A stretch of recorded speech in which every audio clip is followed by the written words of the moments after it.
사랑하는 성도 여러분, 근본 한 주간도 하나님의 크신 은혜와 사랑 안에서 잘 지내고 계시죠? 오늘은 우리 구역공과 12강의 내용으로 함께 만나보려고 합니다. 오늘 페이지로는 50페이지예요. 우리가 지금까지 하나님의 사비부에 대해서 25가지를 이렇게 천천히 살펴보았습니다. 좀 그림이랑 같이 소개해드리지 못해서 좀 설명이 어렵지 않았나 걱정도 되는데요. 그래도 하나님의 은혜 가운데 또 부족한 부분은 구속사 시리즈 11권 책을 살펴보면서 그 그림을 머릿속에 두면서 이렇게 하나님이 사비부 하면서 에스겔 성전을 지켜주셨구나, 또 둘러 보호해 주시는구나 라고 하는 사실을 깨달은 줄 압니다. 이제 오늘 제12강 결론적인 부분이죠. 사비부의 구속사적 교훈. 오늘 본문 말씀은 시편 34편 7절 말씀입니다. 이 말씀을 통해서 오늘 함께 은혜를 나누려고 합니다. 먼저 시편 34편 7절 말씀을 제가 봉독해 올리겠습니다. 여호와의 사자가 주를 경외하는 자를 둘러 진치고 저희를 건지시는도다. 이는 하나님의 말씀이니라. 아멘. 오늘 50페이지에 먼저 들어가기를 보면 에스겔 성전의 이 사비부는 하나님께서 세상 종말까지 하나님의 백성을 보호해 주신다는 것을 확신하게 하는 아주 중요한 내용이라는 것을 우리에게 말씀하고 있죠. 이제 오늘 결론의 내용으로서 이 사비부에 담긴 구속사적인 교훈이 무엇인지 함께 살펴보면서 은혜를 나누려고 합니다. 정말 너무나도 귀하고 소중한 말씀이에요. 2021년도 저와 여러분들이 살아가는 동안에 이 하나님의 사비부의 은혜가 늘 우리와 함께 할 줄 믿고 함께 공과의 내용을 통해서 또 자세히 살펴보도록 하겠습니다. 첫 번째로 도단성의 사비부죠. 엘리사 선지자와 그의 사환이 게하시죠. 도단성에 머물러 있었잖아요. 이때 아람 군대가 이 엘리사를 죽이기 위해서 도단성을 포위하게 됩니다. 열왕기하 6장 14절 말씀 보면 성을 에워쌌더라 말씀하고 있죠. 그리고 15절 말씀에는 군사와 말과 병거가 성을 에워쌌는지라 이렇게 말씀하고 있어요.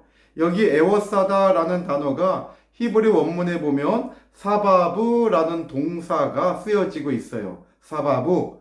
그런데 중요한 것은 시제인데 이 사바브에 분사형이 쓰여지고 있다는 거죠. 분사형은 계속되는 그 의미를 가지고 있잖아요. 그러니까는 도단성을 이 아람 군대가 에워쌌는데 계속적으로 둘러싸고 있는 것을 강조하고 있는 말씀이에요. 그러니까는 아람 군대가 얼마나 이 엘리사를 죽이려고 했는지 그 의도를 우리가 이 분사형으로 사용된 사바브라는 단어를 통해서 알 수가 있는 거죠. 그래서 51페이지 위에서 세 번째 줄에 보면 밑줄이 있는데 여기에 계속 적으시면 될 것 같아요. 그래서 사바브의 분사형으로 계속적으로 지금 아람의 군사들이 도단성을 둘러싸고 있었다는 거예요. 이걸 본 그 엘리사의 몸종 게하시가 얼마나 놀랐겠어요. 그래서 지금 엘리사에게 뛰쳐옵니다. 지금 큰일 났다고. 지금 아람 나라의 군사가 우리 있는 이 도단성을 새까맣게 에워싸가지고 이제 우리는 죽은 목숨이라고. 엘리사 선지자야, 우리 어떻게 해야 되냐고. 이때 엘리사 선지자가 게하시에게 야, 두려워하지 마. 우리와 함께한 자가 저 도단성을 둘러싼 군대보다 많다. 열왕기하 6장 16절에 선포하고 있죠. 그러면서 엘리사 선지자가 하나님께 간절히 기도합니다. 하나님, 저 게하시의 눈을 열어가지고 하나님께서 우리를 지켜주는 그 천군 천사가 얼마나 많은지 좀 보게 해달라고. 하나님께서 이 엘리사 선지자의 기도를 들으시고 게하시의 눈을 열어주셨잖아요. 열왕기하 6장 17절 말씀 하반절에 보면 우리 공과에도 잘 기록되어 있죠. 한번 잘 보세요. 저가 보니 불말과 불병거가 산에 가득하여 엘리사를 둘렀더라. 이 말씀이 머리에 그려집니까? 얼마나 위로가 돼요. 불말과 불병거가 산에 가득하여, 여기 가득하여 라고 하는 단어는 히브리 원문의 말레라는 단어예요. 채우다, 충만하다.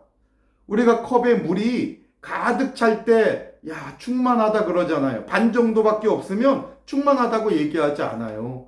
그러니까 충만하다, 이 말레라고 하는 단어는 차고 넘치는 정도의 모습을 우리에게 보여주고 있는 거예요.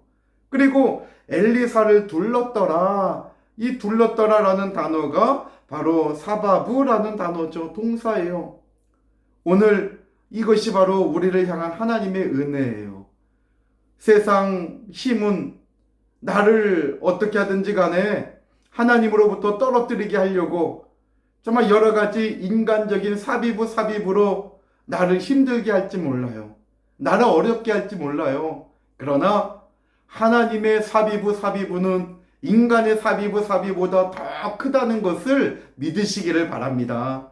아무리 인간의 사비부가 나를 애워쌌다 할지라도 하나님의 더 크신 사비부가 저와 여러분들의 삶을 견고하게 지켜주시고 붙들어 주신다는 것을 기억하시고 우리의 믿음의 눈을 열어서 늘 하나님의 역사하심을 바라보고 하나님의 그 사랑을 붙잡고 달려가는 저와 여러분들의 올 한 해 믿음의 여정이 되시기를 주님의 이름으로 축원합니다. 두 번째 51페이지 하단부에 보면 다니엘 세 친구의 사비부가 있죠. 우리가 너무나 잘 아는 내용이에요. 느부갓네살 왕이 다니엘의 세 친구인 사드락과 메삭과 아벳느고가 금신상이 절하지 않는다고 하는 이유로 풀무불에 집어 던지는 거죠. 느부갓네살 왕도 얼마나 화가 났는지 평상시보다 7배나 더 뜨겁게 그 불을 달구라고 명령하고 저놈들 결박한 채로 그냥 집어넣으라고 다니엘서 3장 19절로 21절에 말씀하고 있어요. 그 불이 얼마나 뜨거웠는지 22절 말씀 볼 때에 다니엘의 세 친구를 그 풀무불 속에 집어넣는 그 병사가 그 풀무불의 열기에 타갖고 죽을 정도였다고 말씀하고 있어요. 너무나도 뜨거운 환란의 불입니다. 지금 다니엘의 세 친구가 그 풀무불 속에 집어던짐을 당한 거예요. 그런데 이때부터 하나님의 역사가 펼쳐지지 않습니까? 내가 금신상에 절하지 않고 하나님의 말씀을 붙잡고 끝까지 믿음으로 나갈 때 하나님은 그러한 다니엘의 세 친구를 외면하지 않았다는 거예요. 하나님은 그 환란의 시간에, 하나님은 그 환란의 장소에 함께 하시는 분이라고 하는 사실이에요.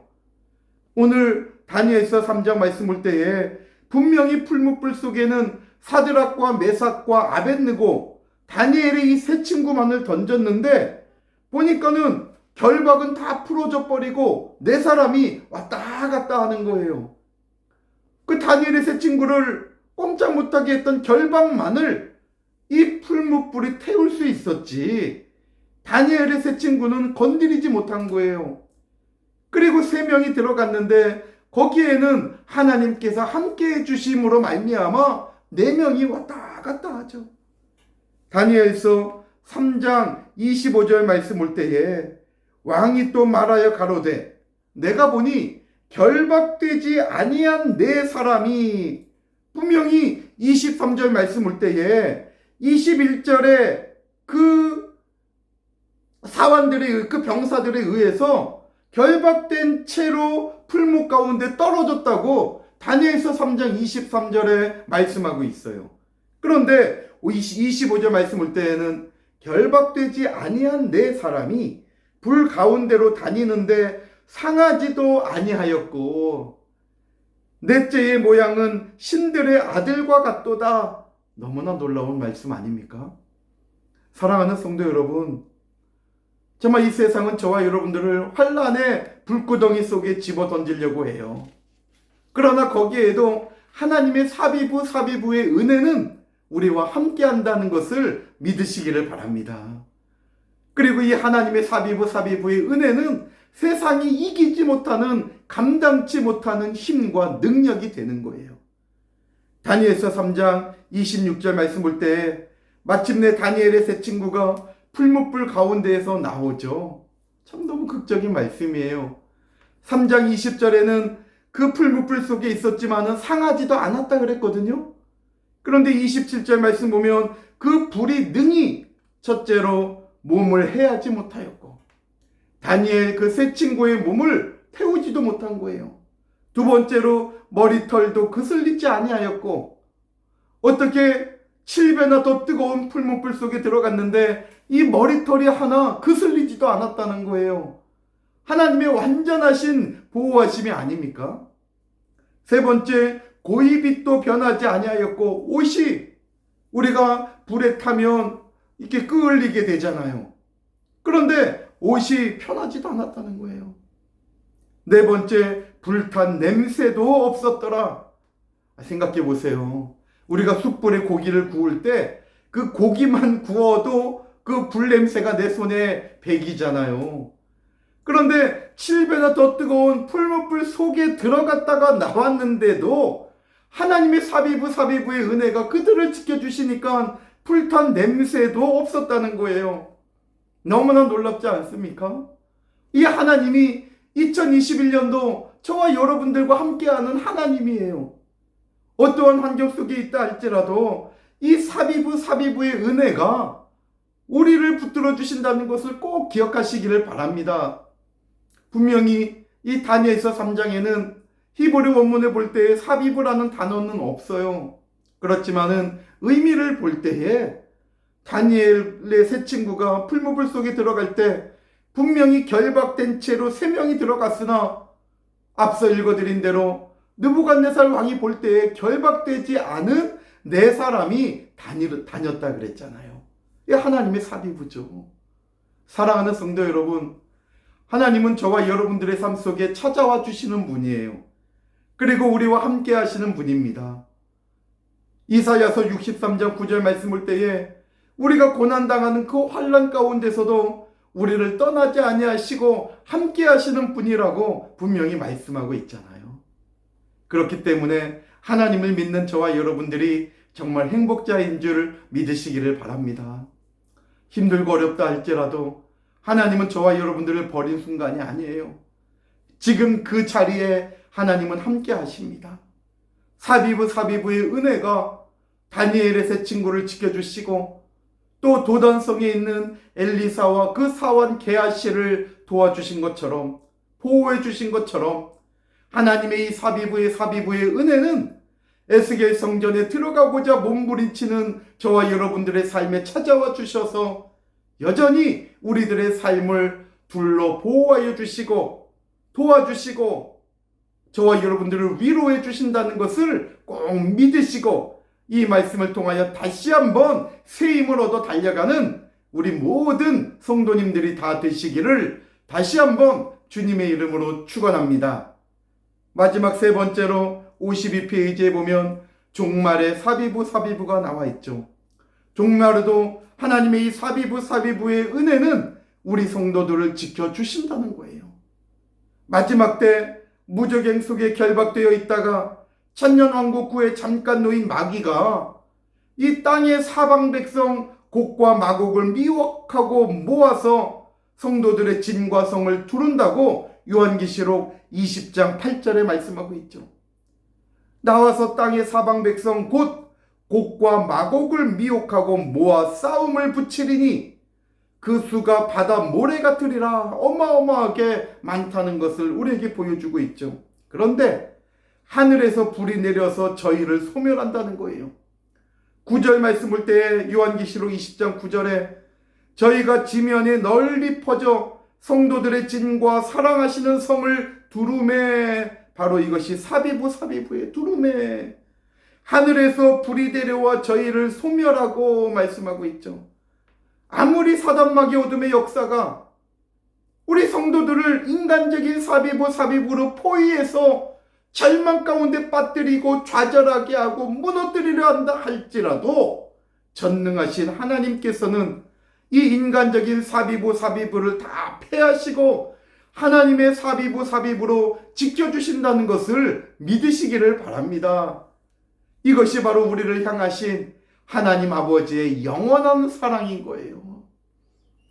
우리에게 찾아오신 그 하나님은 먼저 사랑하심이라고 요한일서 4장 19절에 말씀하고 있잖아요. 내가 하나님을 늦게 만나서 내가 하나님에게 늦게 찾아온 게 아니에요. 하나님은 만세전부터 저와 여러분들을 이미 아시고 먼저 사랑으로 우리 가운데 찾아와 주셨다는 거예요. 시편 125편 1절로 2절 말씀 볼 때에 여호와를 의뢰하는 자는 시온산이 요동치 아니하고 영원히 있음 같도다. 하나님을 의뢰하는 자는 요동치 않는 삶을 살아간다는 거예요. 어떻게? 2절 말씀 볼 때에 산들이 예루살렘을 두름과 같이, 우리가 성지순례 가보면 예루살렘 중앙에 다 산으로 둘러싸여 있잖아요. 그런 것처럼 여호와께서 그 백성을 지금부터 영원까지 두루시리로다. 바로 이 두루시리로다. 이것이 바로 히브리어 사바부라는 단어예요. 사바부. 에워쌌다는 거죠. 절대적인 보호를 우리에게 말씀하고 있는 거예요. 사랑하는 성도 여러분, 마지막 때도 이 하나님의 사비부의 역사, 우리를 둘러주시고 우리를 보호하시고 우리를 지켜주시는 이 은혜의 역사는 쉼없이 이어진다는 것을 기억하시고, 내가 하나님 믿는 것을 정말 두려워하지 마시고 이 기쁨을 가지고 모든 생활 속에 감사함으로 승리하며 전진해 나아가는 2021년도 저와 여러분들의 축복의 시간들이 다 되시기를 바랍니다. 이제 53페이지에 있는 결론의 내용을 살펴보려고 합니다. 우리가 이렇게 사비부의 은혜 안에 거하기 위해서는 어떻게 해야 할까요? 이 사비부의 축복을 받는 믿음의 사람이 되기 위해서 우리는 어떻게 해야 될까요? 바로 하나님을 경외해야 한다고 오늘 본문 말씀인 시편 34편 7절은 말씀하고 있어요. 우리 교재에도 53페이지 제일 위에 보면 밑줄이 있죠. 성도는 하나님만을 경외하는 자가 되어야 합니다. 경외 적으면 되겠죠. 시편 34편 7절에 여호와의 사자가 주를 경외하는 자를 둘러 진치고, 여기 둘러가 바로 사비부거든요. 하나님의 경외하는 자를 사비부해 주신다는 거예요. 그리고 저희를 건지신다고 말씀하고 있죠. 사랑하는 성도 여러분, 여기 둘러 진치고 할 때 이 둘러는 사비부고, 진치고 이것이 히브리 원어로 하나라는 단어인데 포위하다라는 뜻이에요. 포위하는 것, 애워싼 거 아니에요. 그러니까 이것도 사비부의 의미가 갖고 들어있는 거죠. 둘러 진치고 사비부예요. 사랑하는 성도 여러분, 정말 이 하나님의 사랑을 기억하시고 내가 정말 하나님을 경외하는 삶을 살고 있는지, 아니면 하나님을 알지만 하나님을 등지고 살아가고 있는지 우리의 삶을 한번 돌아보시기를 바랍니다. 내가 입으로만 마음으로만 하나님을 아는 것이 아니라 정말 하나님을 경외하는 사람은 믿음을 가지고 하나님 아버지 앞에 가까이 나아가는 삶이에요. 모든 생활에. 그래서 이 경외는 세 가지의 단어를 함축하고 있죠. 큰 믿음, 큰 순종, 큰 기쁨. 이것이 이 세 가지가 모인 것이 경외예요. 경외. 그래서 큰 믿음과 큰 순종을 가지고 하나님을 기뻐하는 그 사람은 나의 가장 소중한 것도 하나님께 드리기를 주저하지 않는 거예요. 정말 경외하는 성도는 나에게 있어서 가장 소중한 것을 아까워하지 않고 하나님이 원하신다면 드리는 결단을 가지고 하나님 앞에 아낌없이 드리는 사람, 이분이 정말 하나님을 경외하는 믿음의 사람인 거예요. 시편 32편 10절 말씀 보면 악인에게는 많은 슬픔이 있으나 여호와를 신뢰하는 자에게는 인자하심이 두루리로다 말씀하고 있죠. 악인에게는 슬픔이 많대요. 그러나 하나님을 신뢰하고 경외하는 자에게는 인자하심이 그를 둘러준다고 말씀하고 있죠. 오늘 이 말씀이 얼마나 큰 위로가 됩니까? 사랑하는 성도 여러분, 하나님의 이 사비부의 은혜를 그 나라 갈 때까지 잊어버리지 않았으면 좋겠습니다. 주변에서도 권력 있고 힘 있는 사람들이 나를 도와주고 내 주변에 사비부하면 위로가 되죠. 그런데 그 인간의 사비부는 잠깐의 위로일 뿐이에요. 오히려 그분들이 저희들을 오해하고 손가락질하고 더 아프게 할 때도 있는 거예요. 내가 그분 언제 도와줬는데 정말 고맙다는 말도 안 하고 나한테 더 못되게 하더라. 오히려 그 도움이 나를 더 힘들게 할 때도 있어요. 그런데 하나님의 사비부는 희생적인 사랑이에요. 무조건적인 사랑이에요. 정말 저와 여러분들이 잘 되기를 원하는 그 크신 사랑이에요. 이 사비부의 은혜가 얼마나 귀합니까? 그럼에도 불구하고 우리는 주일조차 제대로 지키지 못하고 하나님의 말씀의 은혜 앞에 정말 당당하게 나가지 못하고 고백하지 못할 때가 많지 않습니까? 오늘 이 말씀을 잘 기억하시고 사비부 그동안 25번 에스겔 성전에 사용된 그 흔적들을 살펴보았는데 오늘 결론적으로 이 사비부의 은혜는 지금 나를 지켜주시는 아버지의 크신 사랑이고 하나님의 놀라운 은혜이구나. 다시 한번 고백하는 가운데 이 사비부의 은혜 안에서 감사하며 주어진 사명을 잘 이루어내고 2021년도 정말 감사와 기쁨으로 행복하게 평강을 누리며 전진해 나아가는 저와 여러분들이 다 되시기를 주님의 이름으로 축원합니다. 아멘. 감사합니다.